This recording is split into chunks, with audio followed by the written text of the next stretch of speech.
Welcome to Mindful Moments. Nourish your mind on the go. Our AI narration lets you delve into the wisdom of timeless books, extracting those golden nuggets of insight. Ready for a deep dive that might just completely shake up what you thought you knew about history? Oh, yeah. We're tackling Ty Seidule's memoir, Robert E. Lee and Me. Okay. Now, you might be thinking, oh, this is just another Civil War book? Right. But what makes this one so fascinating Yeah. is Seidule's own personal journey. Mm-hmm. He's a retired Army colonel Wow. and a history professor Okay. who grew up venerating Robert E. Lee.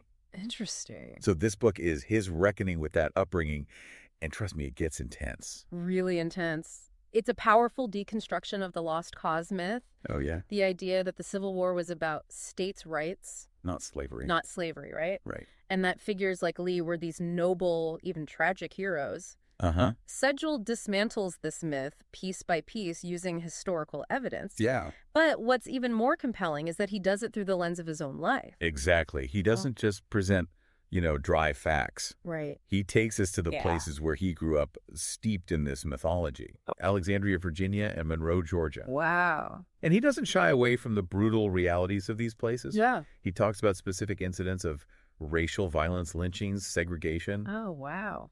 It brings the human cost of these myths into sharp focus. Yeah.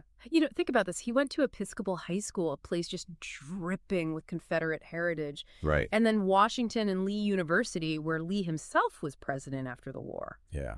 I mean, imagine the kind of indoctrination, the stories you're told, the heroes you're presented with. Right. Unpacking all that is no small feat. And get this, at Washington, Yeah. and Lee's statue is literally on the altar of the chapel. Wow. That's how deeply ingrained this veneration is. Really? It's almost religious. It's like a whole... And for Seidule, who spent years in the U.S. Army, the contradictions become even more glaring. Yeah. Here's an army that fought to end slavery, Right. yet forts are named after Confederate generals who fought to preserve it. Wow. Even Arlington National Cemetery has a Confederate monument. Really? Talk about a mixed message, right? It makes you question how those two things can coexist. Yeah. The fight for freedom and the honoring of those who fought against it. Yeah.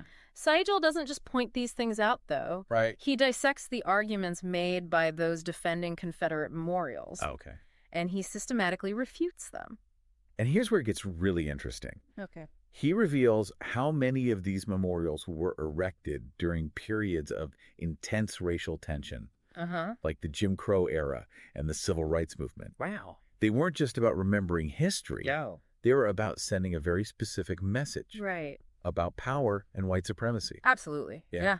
Yeah, it's like these monuments were designed to just like rewrite history. Right. To romanticize the Confederacy and downplay the horrors of slavery. Right. But Seidule, he doesn't let us off the hook with easy answers. Uh-huh. He challenges us to think about, the ways in which we've all been complicit Yeah. in perpetuating these harmful myths. And he does that by getting really personal. Yeah. One of the most powerful parts of the book is when he digs into his own family history. Oh, wow. He discovers that his great-great-grandfather owned 11 slaves Wow. and even brought one with him to fight for the Confederacy. Oh, my gosh. Imagine the emotional gut punch of discovering that your own family was directly involved in this system of oppression. It forces him and us Yeah. to confront this uncomfortable reality Yeah. that the legacy of slavery is not some distant historical event. Right. It's woven into the fabric of our families, our communities, our nation. Absolutely. And this personal reckoning leads him to dissect those lost cause myths he absorbed growing up. Right. He tackles the states' rights argument head on. Okay. He points out that if you actually read the secession declarations of the Confederate States, Yeah. they explicitly state that their primary reason for leaving was to preserve slavery. It's right there in black and white. Yeah. They weren't hiding it. They believed that white supremacy was the natural order, and they were willing to go to war to defend it. He also dismantles the myth of the happy slave, which is just so insidious.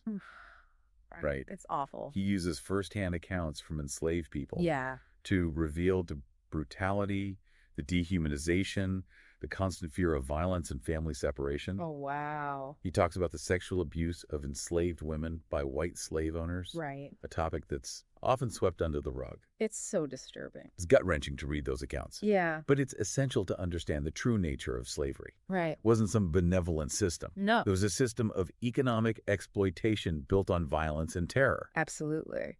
He also tackles the myth that the South only lost because the North had more resources. Okay.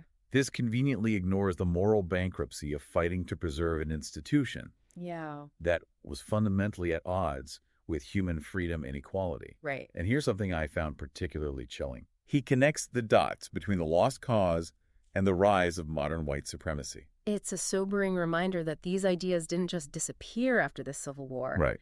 They went underground, festered, and found new ways to express themselves. Right. Groups like the Ku Klux Klan and other white supremacist organizations Oh.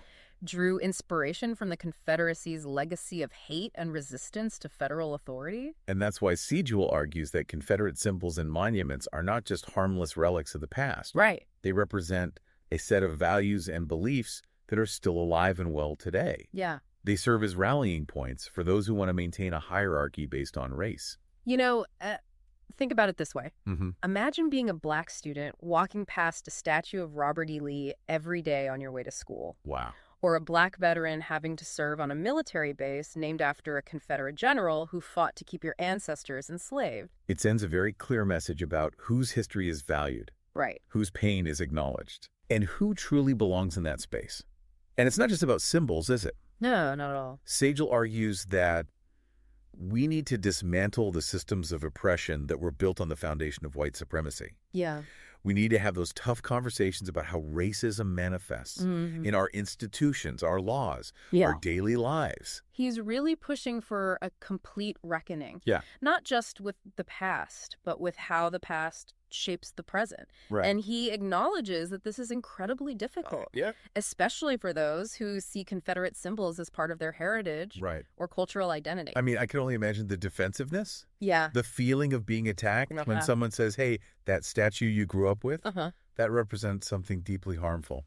But Seidule doesn't shy away from that. Right. He argues that clinging to those symbols is not about pride. Mm-hmm. It's about perpetuating a system of oppression that has no place in a just society.